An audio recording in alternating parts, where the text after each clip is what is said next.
Hi, in case you do not know who I am, my name is Amelia Earhart.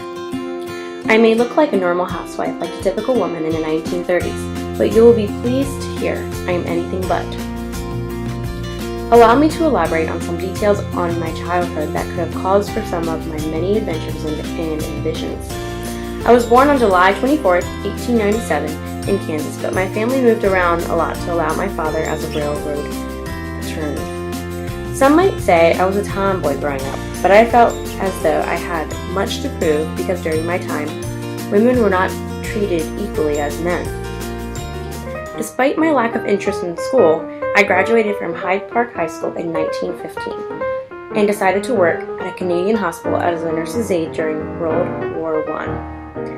After serving the time to help out in the First World War, I went back to school and my parents insisted I move back to California where they were living at the time.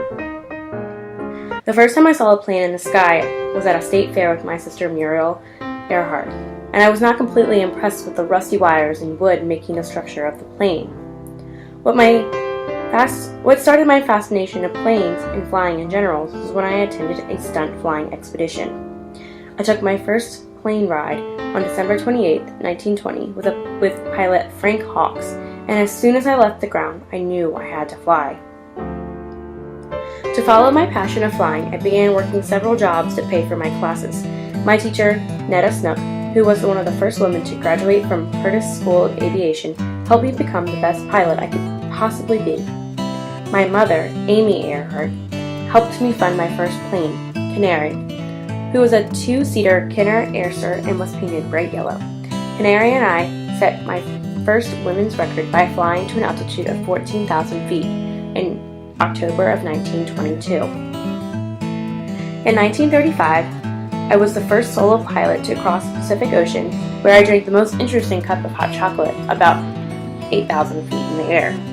In 1937, I was the first to fly around the world at the equator, but I knew at least one more flight was in me despite the obstacles and hardships. I was almost 40 years old when I flew my very last flight. My navigator, Fred Noonan, and myself set flight across the world. We started our journey in Miami and we made our way to New Guinea, and it was not the easiest trip. In order to have the most possible amount of fuel for our trip, I replaced fuel with any inessential item on my plane. Little did we know the second part of our journey was going to be even more difficult than the first. It was very cloudy and it made it hard for Noonan to navigate through the clouds. We ended up losing control of the plane and the rest is history. A lot of hard-working people tried to rescue us from our mission, but I like to think it was my fate not to be found. I went down trying my hardest and proving that women can do anything that a man can. I would like to think that I was more than just a woman pilot, but most importantly, a positive role model for all, especially women.